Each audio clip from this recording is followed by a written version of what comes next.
kabiri ushobora rero ubwo biraza kuba bitatu ushobora koherereza umuntu payi ufite amafaranga uzikeneye akazikugurira uburenganzira bwawe ariko muri payi ntabwo byemewe icyakora mukajijisha mukandikamo ko muguze igicuruzwa cyangwa serivisi payi ntabwo iribuze kukubaza ngo mbese ngo twereke igicuruzwa baguhaye cyangwa se serivisi baguhaye noneho mukandikamo ko muguze igicuruzwa cyangwa serivisi ariko akaguha amafaranga mukumvikana uko akugura payi imwe niba ari ibihumbi 100 simbizi cyo ni ibyanyu nimwe bireba ariko inama nziza nuko mubikoze mwakurikiza GCV ukamusigiramo kugira ngo nabazunguke kuko nicyo abayiguriye buriya ibyo ni ibyanyu ntabwo bindeba kuko sibyo muri payi bavuga igicuruzwa cyangwa serivisi nibyo bigurwamo payi ariko ibyo bya donation cyangwa se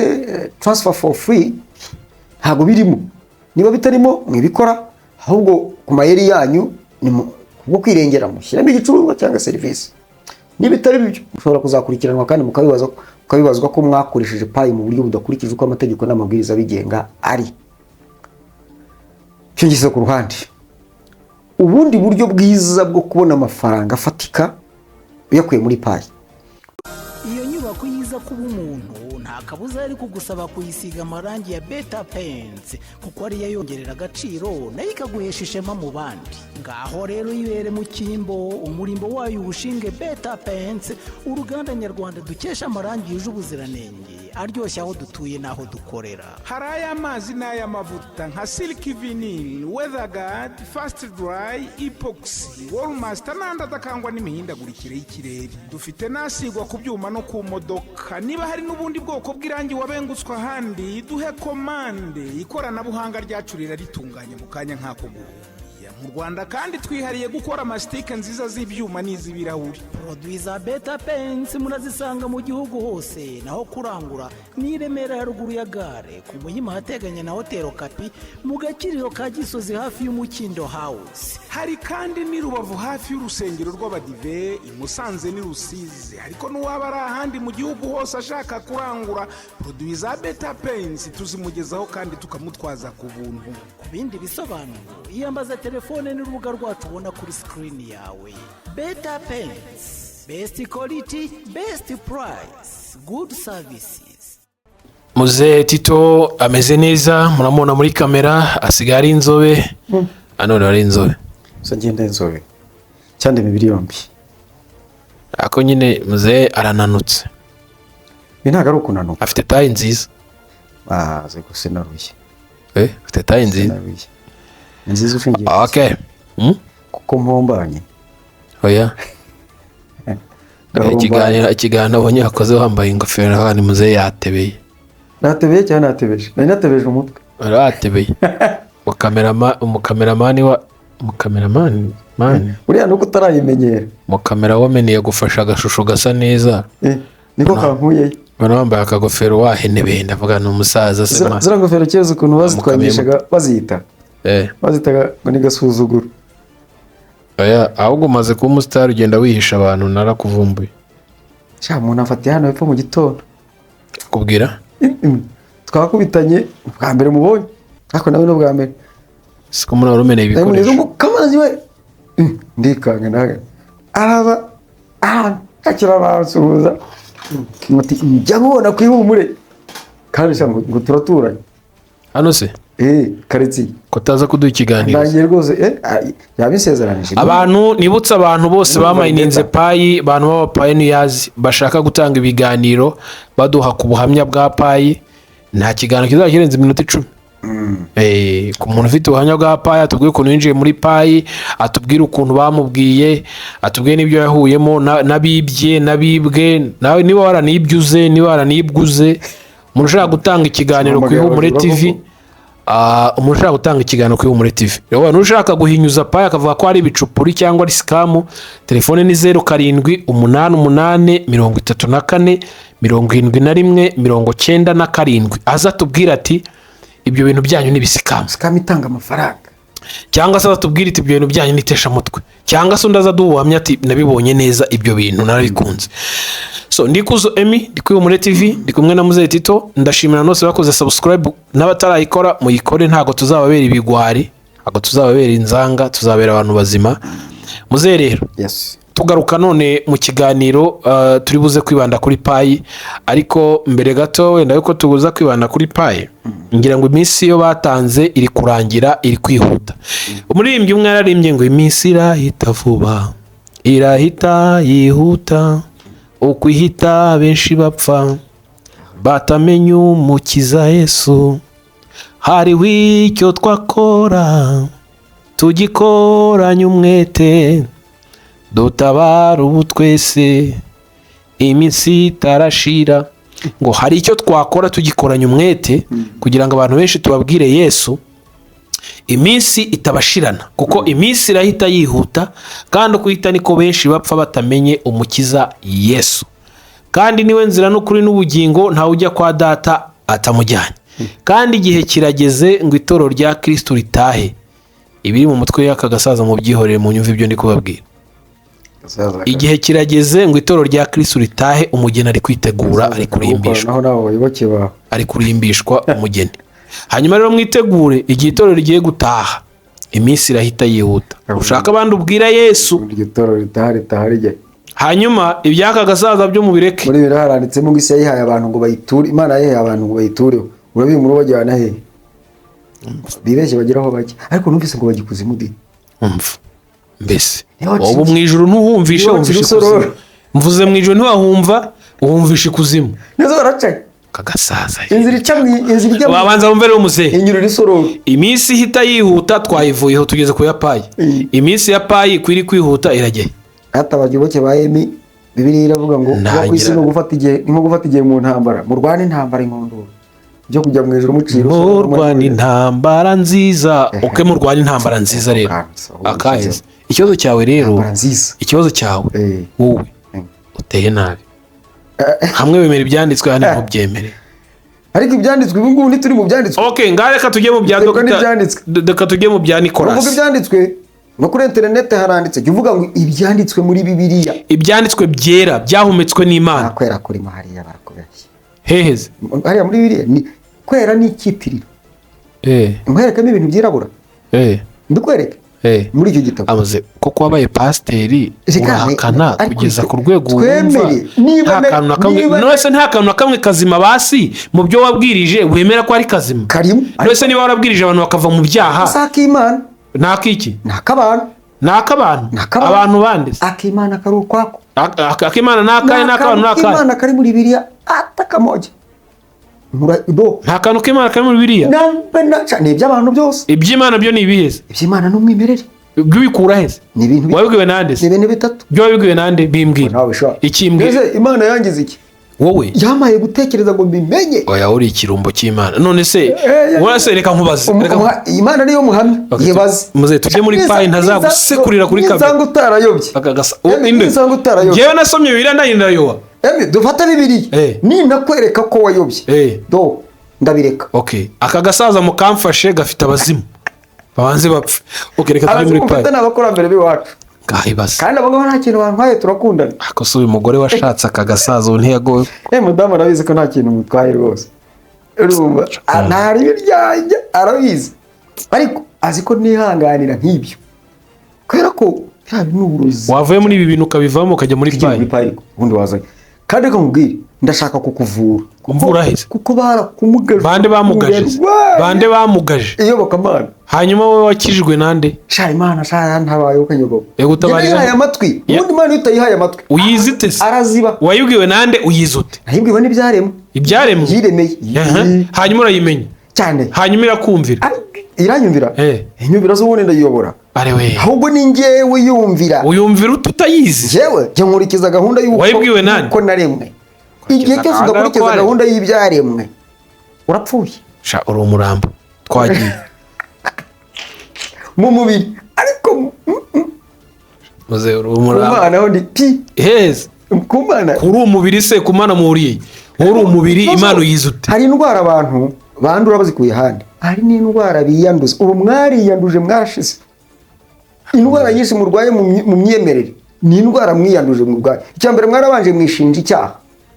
Nta mana yaje kubashinja. Umuntu nkawe agahaguruka akagushinja icyaha atanagusanganye.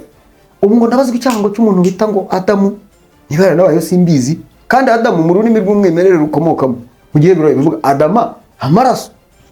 Ariko banyumvisha ko ari umuntu ngo wakoze icyaha ngo kiranyoka. Jewe baragushuka. Icyaha nzagihamywa n'abantu gusa kuko aribo nagikoreye. Sinakorera Imana icyaha nkuko ntacyo yamaze, sinshobora gukorera Imana icyaha ngo bikunde. Wahikulaye. Imana ntikorerwa icyaha. Ariko icyaha ugikorera abantu bakakikubaza. Ako agashinge katangiye kukujyamo. Ikajya muri indi. Urukingo rwatangiye kukujyamo. Nubundi ikibahima ni icyo. Ikibahima ni icyo. Mbanza ikibashoboye. Twagiye. Guceceka kwanjye niko kwemera no kumva. Twagiye twigire muri twigire ku rukingo rw'igifu. Aho kandi hageze. Amafaranga.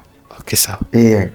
Amafaranga n'utabona. Payi byara amafaranga cyane bya. Amuze nkubaza. Payi ni amafaranga cyane sa amafaranga. Okay tukagiye. Naho urahambuza. Payi tumaze iminsi tumayininga. Yes. Iminsi yayo igiye kurangira.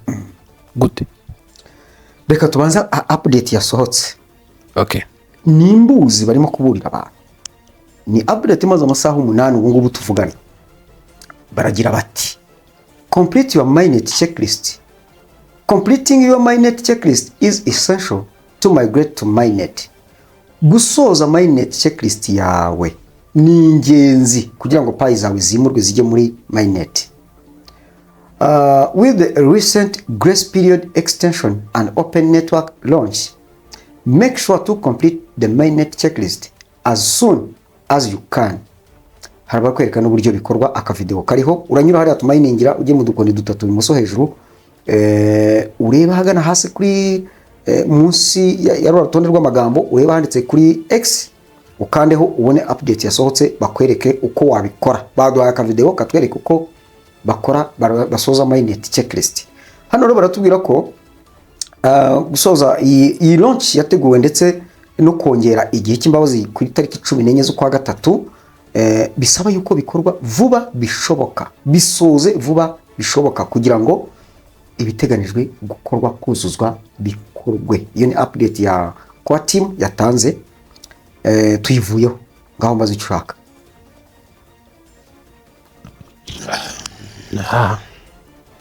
Twanziki warubajije ikibazo mbaza update kugira ngo bagisubiramo kugira ngo tukigendane neza.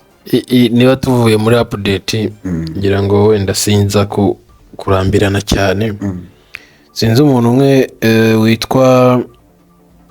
witwa Emmanuel Mushimiyimana ati mwene data koko aya ni amafaranga tuzayarya birizewe cyangwa bizakomeza kuba kuri exchange. Abantu mwiza rimwe mujya wowe twe ntago twize ntago tuzi ibyo ari byo.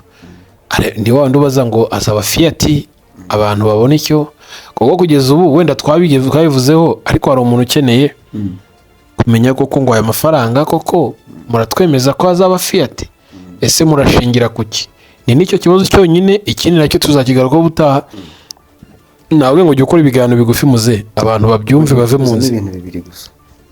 Cyambere payi ni amafaranga.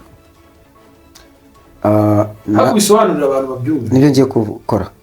Payi ni amafaranga. Payi coin ni amafaranga. Ni umushinga mbere na mbere w'ikoranabuhanga ariko ufite n'ifaranga. Digital asset. Ni digital asset. Ni umutungo w'ikoranabuhanga, ni umutungo faranga. Njite. Iri faranga uraryishyura ry'ubwaryo uko ryakabaye.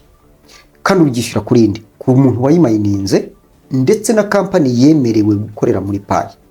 Company yemerewe gukorera muri payi kugeza ubu wakwishyura payi ni yamaze guhabwa wallet ubwo yakoze icyo bita KYB. Iyi KYB tumaze kubona company eshanu. Reka ture update niba nta izindi ziyongereyeho tubibabwire mu gihe dukora ibi ngibi tubabwire ibi. Ariko iryo faranga ushobora kurivunjamo andi mafaranga ayo bita fiat money cyangwa se amafaranga asanzwe. Ubu turaza kuzanamo na cya kindi yaravuze cya exchange. ayo mafaranga kugira ngo yavunjemo ziracyari za zindi 5 zamaze gukora KYB kandi zose ziravunja.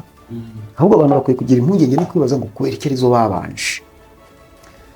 Payi irabizi ko tumaze imyaka 6 tumayininga, benshi bamaze gusonza, nuwaje arashonje ko yabwiye ko ari ifaranga nta mugayo, ni mu gihe ibyawe urabisonzera n'ubundi. Iyo wakoze ugomba guhembwa kandi iyo wahembwe ugomba kurya. Hero ni mwivunjishiriza, inzira zirahari. Mukanya nabonaga kuri OKX Payi igeze ku $1.60 na bingahe byamanutse. Ubwo benshi barimo kugurisha buriya, ubwo aba amafaranga barimo kuzigura. Abo bakira ni batangira kuzigurisha ntihandi mu byo kubona mukabona Payi irimo irazamuka. Ariko ntabwo ari cyo giciro twari tuyitezeho. Tuyiteze ku giciro cyiza, na cyane cyane cya kindi cyanditswe muri Payi ecosystem cyo twita GCV cyangwa se Global Consensus Value. Ariko kuba bitaraba ntituramenya impamvu, ariko hari iyo dukeka ceka ko gishobora gutangazwa ku tariki 14 cyangwa se igihe Payi zabifunze imiryango.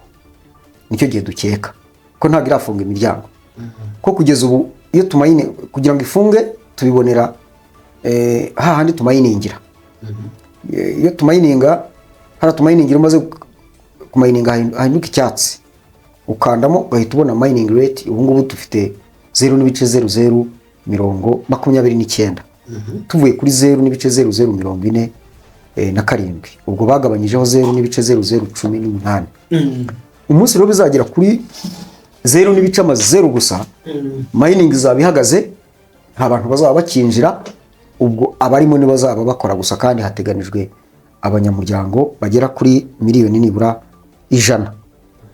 Yego, hanyuma akangaka tubone no kubwira abantu yuko kumayininga ubu ngubu kwinjira, abantu benshi barimo kumbaza ngo kwinjira muri Payi birakemewe kubera ko baronkinze bazi ko ubwo byahagaze. Kwinjira muri Payi biremewe. Nejo bundi musirejo nabonye umuntu wanyinjiriyeho, mbona yagiyeho ndareba, mpita mubona ku rutonde hari nabo ninjiza 0 n'ibice. Urafata kugira ngo umenye ni Payi ubuzuza Payi imwe ryari. Iyo winjiye ubundi ukinjirira kuri kode y'umuntu, nk'umuntu ushaka kwinjira ukashaka kunyinjiriraho, ko igezeho bakoza kode ni umusaza 5,000, ariko uyibanza ari nkuru. Ushaka kwinjira kuri emi ni pupu 86, ariko ukabanza pa nkuru. Icyo gihe gushyira handi kuri invitation code. Hano twakoze ikiganiro kigisha abantu kuregistaringa Payi, cyangwa se ugiye kuri Kamanzi official ni ikiganiro nimero 148. Yego, kikwigisha kwinjira muri Payi registration. Ushaka kwisuzumaho kuri Kamanzi official ni ikiganiro nimero 147. Cyo tubigarukirizaho. Amasaha 28 bivuze ngo ira mining rate gakubona 24 ni 0.0696. Kugira ngo umenye igihe wakuzuriza Payi imwe umayininga, urafata rimwe ugabanye 0.0696. Ubwo wakuzuza Payi imwe mu minsi 14, iminsi 14 n'amasaha runaka. Urumva kuzuza Payi imwe mu masaha mu minsi 14, wabonaga Payi imwe nibura mu minsi 8. Murumva ko hagabanyutse ikintu kinini cyane. Payi iragenda igana ku musozo. Muri white paper muzasomamo ikintu cyitwa halving. Halving ni ugukama kw'amazi. Urugero, guteka kw'inka, gucura kubyara, kuba takibyara adashobora.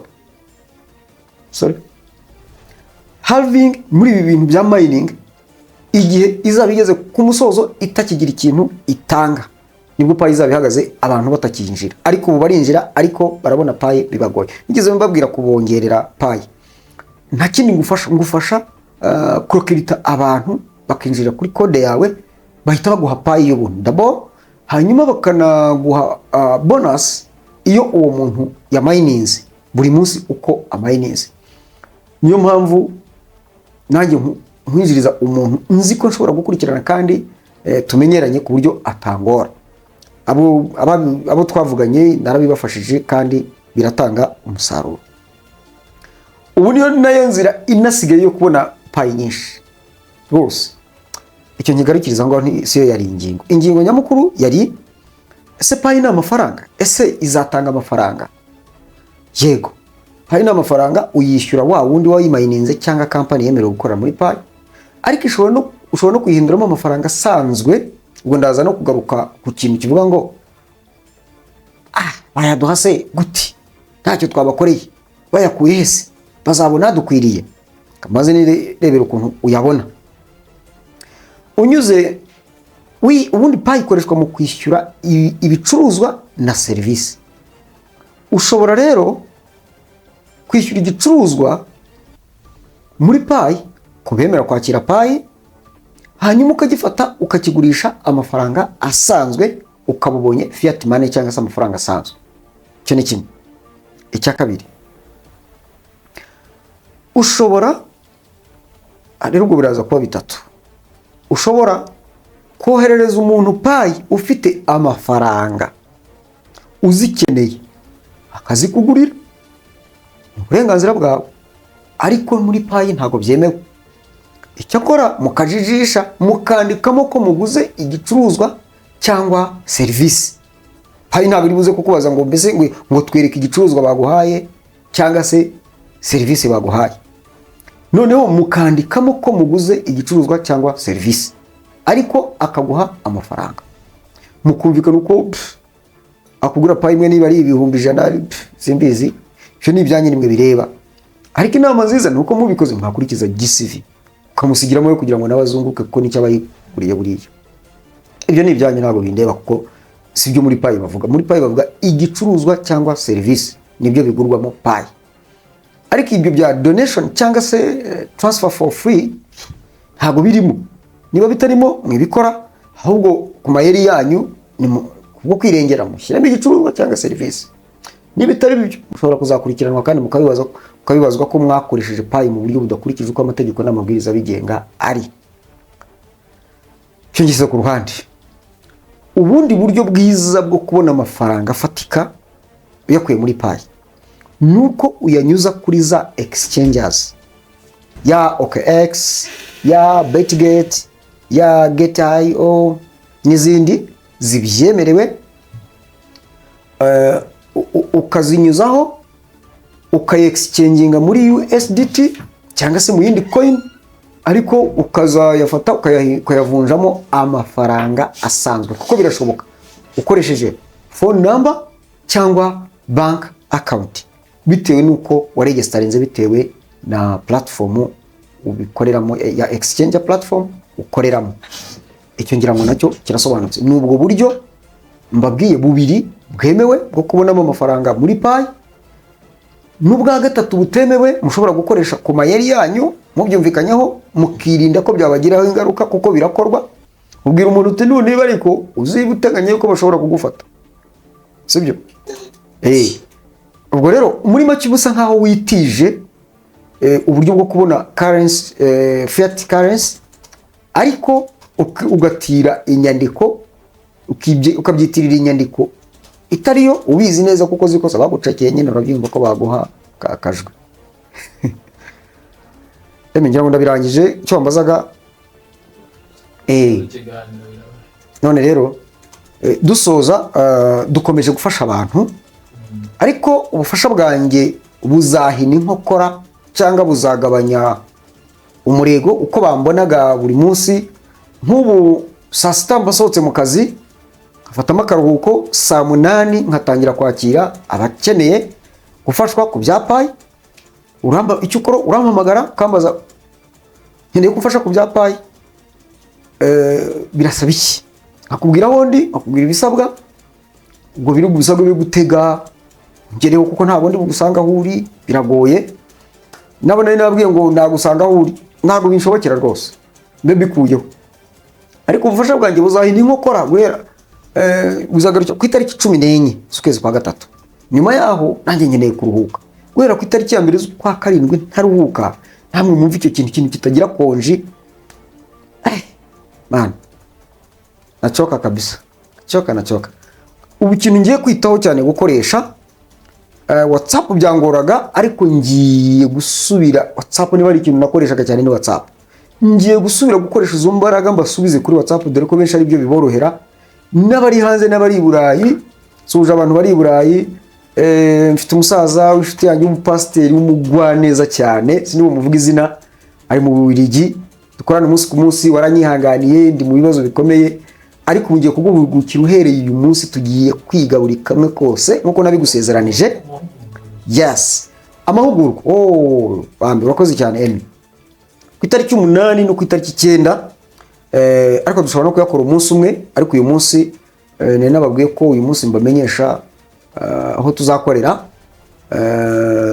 ndarara mpamenye, nzahabaha ejo, nzahababwira ejo kwa kabiri, hanyuma ahubwo tugiye gutanga link ya group abashaka guhugurwa muyigeho, kugira ngo nituza gukusanya amakuru neza tuze kuyabaha, mwiyandikishe ibyo tuzabahuguraho, twarabibabwiye cyangwa muraza kubibona kuri iyo link kuri payi, kuko umuntu agiye gusigara wenyine, buri wese agiye kwigena rugabo, utagira nyirasenge asenga imicaca. Ubu rero urasa agiye kwisenga, ubundi gusenga ntabwo ari ugusenga kwa kundi ngo mana no. Urabona ikibindi iyo cyamenetse badashaka kugita burundu, hari ukuntu bakegeranya bakagisana nkukunga mbega, bakagisenga imicaca ikagifata kikabumba, hatora utuntu bahomeyemo kikakomeza kikaba ikibindi, nibyo bita gusenga, kugisenga. Namwe buri wese aragiye kwisenga, kwisananira, kwikorera buri kimwe cyose. Ibi rero mutabihuguriwe, ora rero nanyone sinjye wahera payi n'abapayani. Emi funga kamera ntakundi. Iyo nyubako yiza kuba umuntu nta kabuza yari kugusaba kuyisiga amarangi ya Beta Paints, kuko ari yongerera agaciro nayo ikaguhesha ishema mu bandi. Ngaho rero yibere mu cyimbo, umurimbo wayo ubushinge Beta Paints, uruganda nyarwanda dukesha amarangi yuje ubuziranenge aryoshya aho dutuye n'aho dukorera. Hari ay'amazi n'ay'amavuta nka Silk Vinyl, Weatherguard, Fast Dry, Epoxy, Wallmaster n'andi adakangwa n'imihindagurikire y'ikirere. Dufite nasigwa ku byuma no ku modoka. Niba hari n'ubundi bwoko bw'irangi wabengutswe ahandi, duhe komande, ikoranabuhanga ryacu ritunganya mu kanya nk'ako guhumbya. Mu Rwanda kandi twihariye gukora amasitike nziza z'ibyuma n'iz'ibirahuri. Produit za Beta Paints murazisanga mu gihugu hose, naho kurangura ni Remera ya ruguru ya gare, ku Muhima hateganya na Hotel Kapi, mu Gakiriro ka Gisozi hafi y'Umukindo House. Hari kandi ni Rubavu hafi y'urusengero rw'Abadive, i Musanze ni Rusizi, ariko n'uwaba ari ahandi mu gihugu hose ashaka kurangura produit za Beta Paints tuzimugezaho kandi tukamutwaza ku buntu. Ku bindi bisobanuro iyambaza telefone n'urubuga rwacu ubona kuri screen yawe. Beta Paints, best quality, best price, good services.